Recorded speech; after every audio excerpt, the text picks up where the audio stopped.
Yay, all right. Hello everyone, how are we doing? We're good? Woohoo! Get that. That's fantastic. It's the afternoon, everyone get comfortable.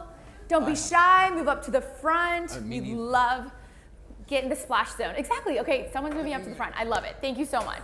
Okay, I'm so excited to have this conversation today. My name is Sophia Lee. I am a climate journalist, and I'm so honored to be joined by India, Hicks, and her son, Conrad. Hey guys. Hello, hello. Hello, so this is both of your first time at COP, right? This is, and you just said, someone's always got to have their first COP, and here we are, the newbies. I love it. So tell me what has happened in your personal lives that have led up to your first COP, because I think this is really important. Shall I go first?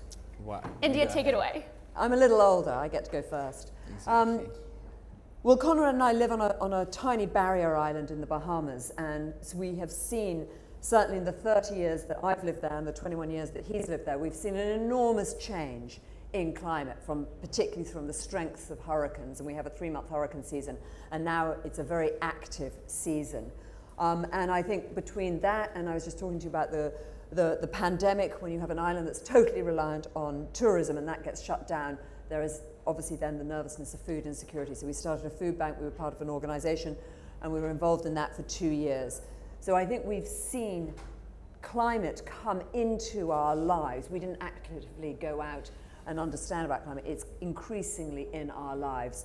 And now both of us work with an organization called Global Empowerment Mission, which is a disaster relief agency, and we work a lot with relief and recovery. And of course, because the world is changing so dramatically and climate is forcing these unpredictable disasters into our hands, we are having much more of a conversation about climate combined with relief and recovery.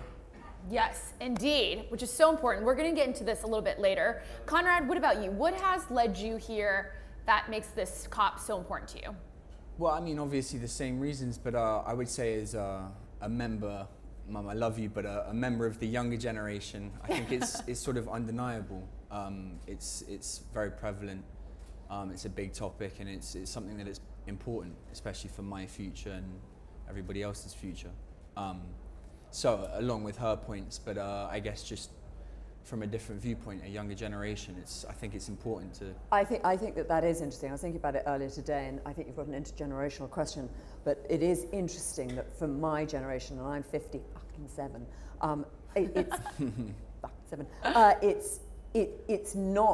it's not something that we do talk about and think about all the time. And I think for you guys, it is much, much more of a current topic and concern. And I'm trying to force myself more into the conversation. Wait, but let's unpack this, because I think it's interesting that the climate is something that still stays within particular silos or circles or generations. But we all talk about weather. Weather is small talk. Climate is just big talk, I guess.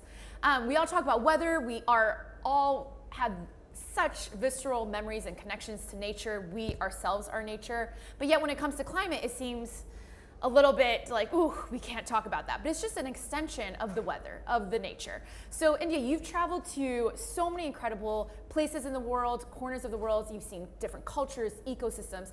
In your one lifetime, how have you seen nature change and evolve because of climate?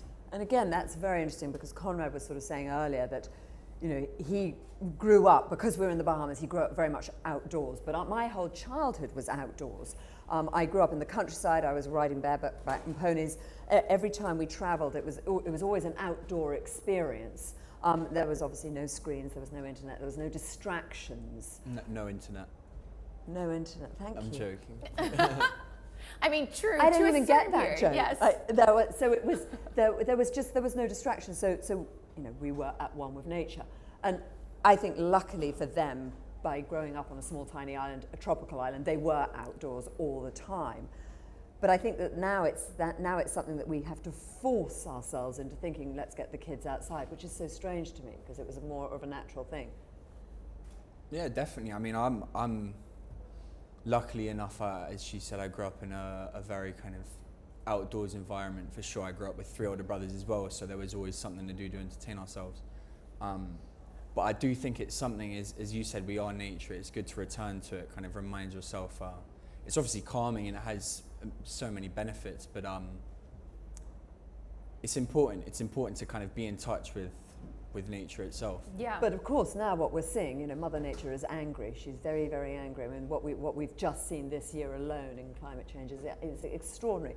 And I say this because obviously I'm all on these chat groups with Global Empowerment Mission who are active in 60 countries. You know, when I first came to them 4 years ago, we weren't nearly that active. It just shows, even in that short amount of time, how it's changing, how quickly the climate issue is happening. Yes, it's happening at an exponential rate. Yep. So I want to dig deep on this. India and Conrad, what was your first memory with climate change? You know, you live in the Bahamas, you see sea levels rising, you see different ecosystems evolving. What was your first personal interaction that the climate was changing? For me, probably some time ago, and it wasn't even a sort of conscious one. I scuba dive a lot, and I remember we had these enormous spotted manta rays, gigantic, with an enormous wingspan, that when you were scuba diving you would see, and it was really part of the whole experience of being in the Bahamas. And then we had quite a severe hurricane, and they disappeared. And so the island sea life changed from what was happening up top to below. And I remember thinking to myself, not that I was really aware of it being a crisis then, but just missing those manta rays, and that for me was a moment. Now, of course, you know, 4 years ago, we lived through the biggest, most unprecedented hurricane in the Bahamian history, 2019 Hurricane Dorian, which obliterated and destroyed 2 neighboring islands. By the grace of God, we were saved. But that's when I got really involved with the relief effort, and understanding that disaster recovery and relief was going to be an important part of what I was going to do going forward with my life. So I think it was the missing the spotted manta ray to actually living through a really serious hurricane. And I think there are all those little clues in everyone's lives, like the personal one first with your own interaction with nature, and then the global one that impacts communities at scale. Conrad, do you have any memories like this?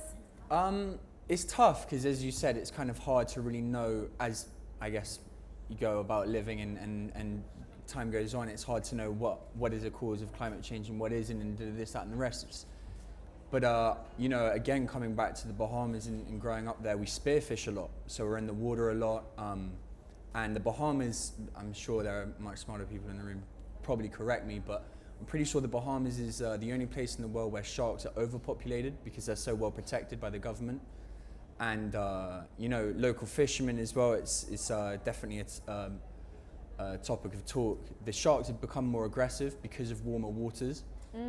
They interact with humans a lot more, but on a different kind of wavelength, I guess. They're much more aggressive towards humans when they weren't in the past.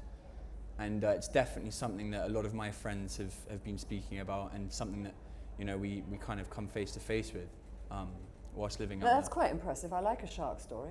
Yeah, I mean, no, it's so interesting. I think a lot of people are scared of these shark stories, and it's like, no, that was human induced, Right. Yeah. on a collective level. Right. So let's talk about Global Empower Mission, because I think it really has such an incredible mission. First off, for those who don't know, what is Global Empower Mission? Global Empowerment Mission is a disaster relief agency that was begun after the Haiti crisis. But now, as I said, we're operating in many, many countries. At first, we were doing natural disasters there on the ground, and normally it was sort of North America centric. Now we're actually global. What's unique about it, and I feel is disrupting this sector, is that we have a sort of 3-phase prong. So we go in with the immediate relief. So there's an earthquake, there's a fire, there's a tornado.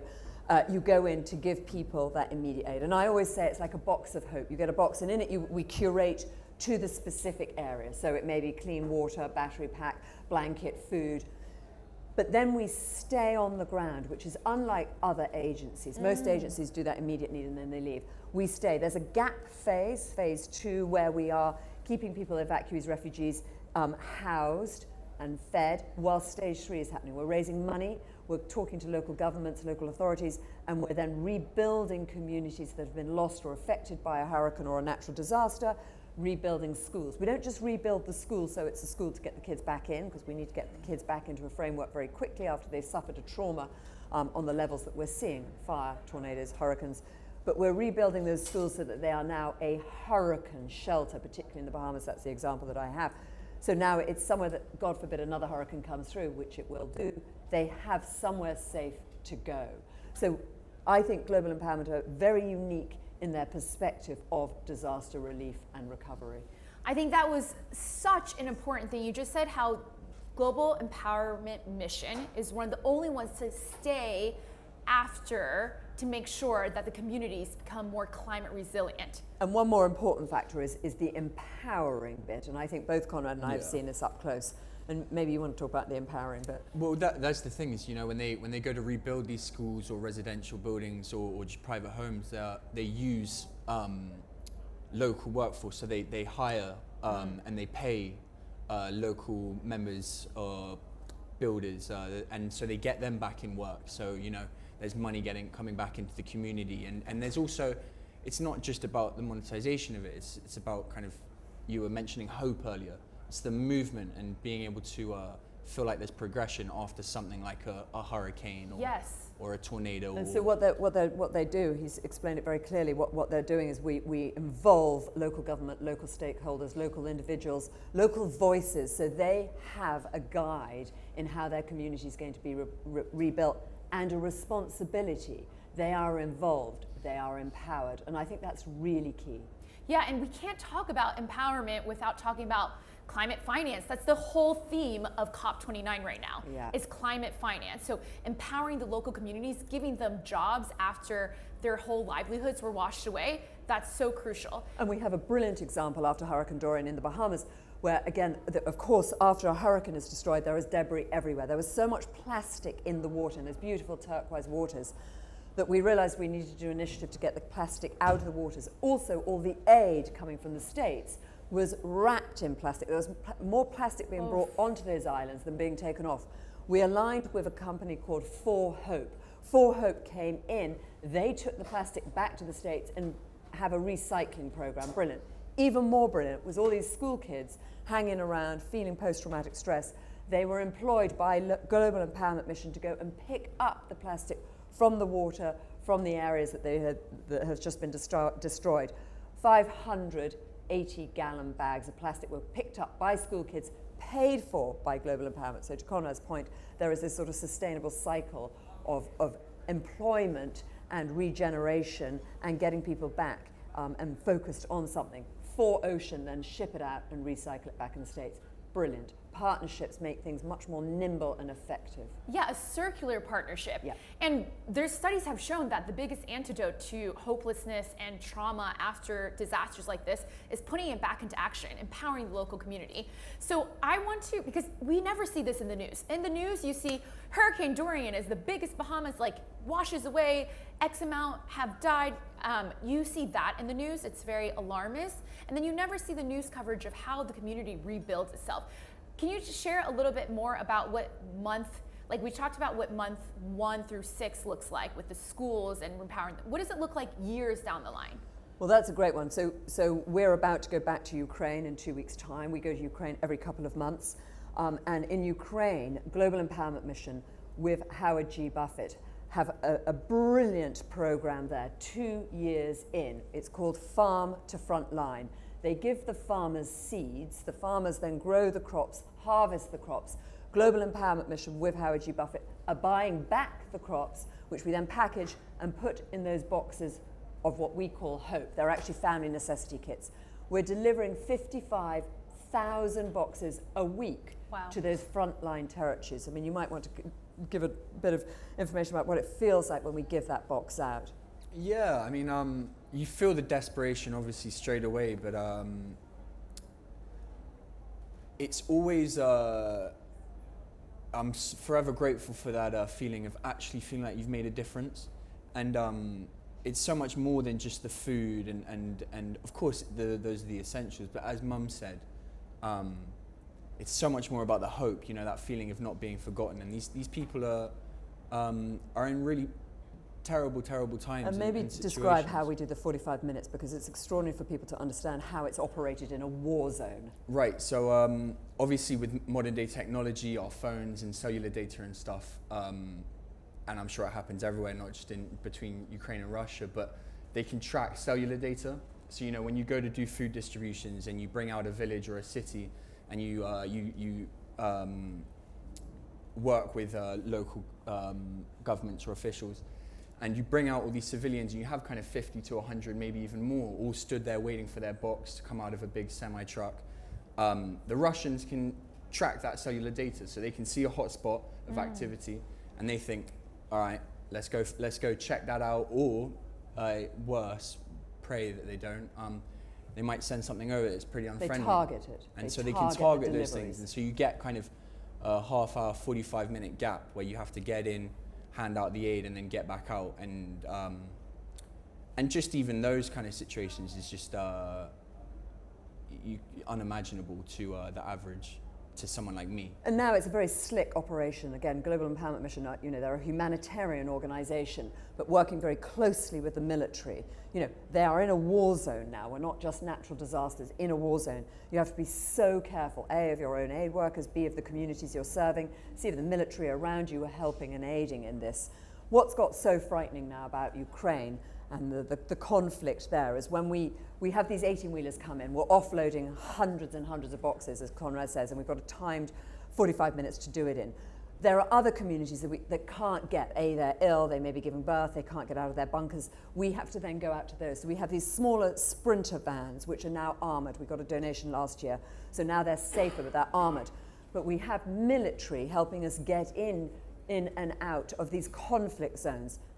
Now the Russians see, if they see the military with a van, they know it's aid. So they're now targeting the military. So now it's less safe for us to have military guiding us in and out. So now we're in those sprinter vans without any security, because the security was being targeted. So now you're even more vulnerable. But if you're not doing the work, who is? Global Empowerment Mission are one of the very, very few remaining agencies in Ukraine. And that brings us back to your question about what happens after. We're 2 years in and we're still on the ground there. Most other agencies have left. Wow. I think it's so important because, like I was just talking to a Ukrainian last night, and I'm like, it's not in the U.S. news anymore in the same way, and it's so sad because everyone has become desensitized to it. And like, what is the work? What's happening on the ground? What can we still do? It's just because it's not on the news doesn't mean it's not happening in real time and impacting so many lives. And that is the difficulty of disaster relief work, is once there is another disaster which is happening so much because of climate, the world's press and the attention drifts on to the next thing. So something like Ukraine, which is a war that is happening essentially on the doorstep of Europe, we have to be aware of what's going on. And yet the world's press has just, their eyes have gone. We actually were just with a New York Times journalist right now who says they still have 8 journalists on the ground in Ukraine. But that's very unusual. As you say, there's very little about it. And that's part of the reason we go back, is for me, I'm very involved with the team there. I feel very responsible about going there. And I have a small but engaged social media audience who, when I go, they react. And I can match sometimes a donor to a project, not necessarily in the Ukraine, even if we were in Morocco for the earthquakes, through social media. And that's the upside of social media, is I can say, I'm in Morocco, this is a village that needs desperate help, and I can find a donor who'll say, we'll get involved with this. And I like that personal touch. Global Empowerment are very good about that. They're an agency, and you just gave a very good example. Tell us about, donating your money into a money box, you don't know where it's going. Right, well, I was saying earlier, it's, you always have that thing of, oh, would you like to add a 50p or a pound onto your thing to donate to charity? And you never really know where that exact money is going or what actually happens with that money. GEM, for me at least, opened my eyes to just how much they can do with such little amount of money, and the kind of returns they can and the impact they can make with a much smaller amount of donation. And going back to your point about staying active even after, in this third phase, GEM currently active in 60 different countries, and I think that alone stands for its ability to stay active in these countries and remain. And think long term, and also 97%, to his point, the £5 that you're giving, the $5 that you're giving, with Global Empowerment Mission, 97% of that actually goes towards. And we know that because we see it, we live it, we are there. Yes. So I feel very confident when I talk to a donor and I'm saying, I know where your money's going. And that's part of the reason why we continue to return to Ukraine is we want to see, we want to be, we really want to be actively involved in donors' donations and where it's going. So GEM is Global Empower Mission, of Correct. course. And I think that's two really particular things that you don't see often a lot in humanitarian relief agencies is having the 97% go directly towards the relief efforts rather than overhead. That's been a criticism of other agencies before. And also continuing to empower the local communities, give them the money, hire them. So it's not white saviorism, or it's not something like global north countries coming into global south and trying to help all the problems, solve it, and like during this crisis and then leaving. Correct. So let's talk about this new climate reality that we already touched on. 2024 is the third hottest consecutive year on record. We've had torrential floods from Spain to Brazil, heat waves in Asia, hurricanes, once in a century hurricanes happen in the span of weeks in the Bahamas, in Florida. This is our new climate reality. So when we talked about natural disaster relief, now it's very much climate disaster relief and recovery. How do we all prepare and equip ourselves for this new reality? I think it's about smart partnerships because it's too much for one agency, it's too much for one town, it's too much for one government to cope with. I think that there's got to be a coming together. I mean, this is presumably what we're doing here in Azerbaijan. We are coming together to see how together we can be more strong to talk about these ideas. Global Empowerment Mission do these smart partnerships. So Howard G. Buffett came on board and he is funding what's happening out in Ukraine. That's so important for us. But we also need to continue funding all these other places. So for example, the two devastating hurricanes that came through after Helene in North Carolina recently, Global Empowerment Mission have done a smart partnership with local businesses there to get local businesses back up and on their feet. I think we have to think more globally than in these small things because this is becoming a global issue. I hope I've answered your question. Yes, you have. I think it's a hard question to answer because it's not only just our new climate reality. This is going to be the norm, having these climate disasters at these exponential rates all the time. So Conrad, what are your thoughts on this? It's tough. Coming back to what you were saying is, I really, it's tough because it's like you want to feel like you're making an impact, and coming back to GEM being so efficient at their cost effectiveness, and I heard Michael Capone, the founder, say one time that people don't need to be donating any more than they are already. They just need a better pick who they're donating to. Brilliant. And that really stuck out to me because it meant that, as a university student and as a member of the younger generation, I don't have thousands to be giving. It feels like I don't have a lot that can actually make an impact. I have a little bit that I can be donating or trying to help with, and I think an organization like GEM is one that I could trust and one that I back that would effectively. Yeah, the most amount of dollar he always says the least amount of dollar for the most amount of return. It's so important that you know where your money is going for a relief organization. Yes. And again, as you said, togetherness, I think it's very easy in this world to become quite tunneled in your own world, in your own life. I think it's important to look wider and kind of offer a helping hand to everybody. Yes. And that's what I like about Extreme Hangout. That's what I like about what we're doing here on this stage in this part of the conference. This is a focus for 18 to 30-year-olds. I think it's really important. As I said, I was very uneducated in climate change. I was very uneducated in relief work until it actually happened where I lived. In your backyard. And I saw it. Conrad is growing up as a generation. It's a normal conversation for you all, and that is so important. Yes, and Conrad, what you were saying, I think a lot of people in your generation, they feel completely hopeless and paralyzed by the climate situation. And working with GEM, being part of these conversations, it shows that there's actually so much action to be done. Yeah. And if we all carried the burden of the climate crisis more evenly distributed, it wouldn't feel like such a weight for just the global south countries or just the communities on the climate front lines. Yeah, completely. I also think there's an issue within my generation, at least, with the introduction of kind of social media and stuff, there's a lot of slacktivism. People like to post, you know, oh, help this disaster, or help this, da-da-da, or repost something that's super easy to do, takes 5 seconds on Instagram, and then you kind of never go back to it, or you don't actually kind of try and follow it up or help in a way that's going to be impactful. And so I think there's a slight worry that I think some people... It's surface. Right. I think it's important for people to you know, actually get involved. I think what's important about what we do as a family, and we've got very involved, and I sit on the board of Global Empowerment Mission now, and I'm very vocal within that board. That Conrad has come with me now several times to Ukraine, you know, and there's a slight thing of, you know, I take him to a front line, a fighting front line, and you're like, but it is our privilege that we can go there and see that, because then Conrad is able to go back and talk about his experiences of seeing people live 2 years underground. They don't see daylight because they can't come out there in a conflict zone. The realities of what's going on there and out there is quite extraordinary.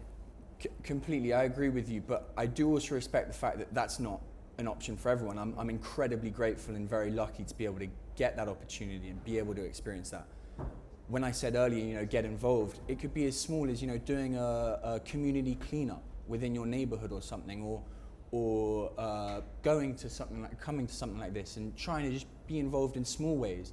And I guess hopefully that snowballs it, and as you get along and get more steam going, you get to bigger things and feel like you're achieving more with this climate crisis. What's your advice for the 21-year-olds of the world? So that actually brings me to our last question, is that I'll let you know mine, but our last question is, we're all here at COP29. As you're just saying, we each have authority and autonomy in how we navigate this climate crisis.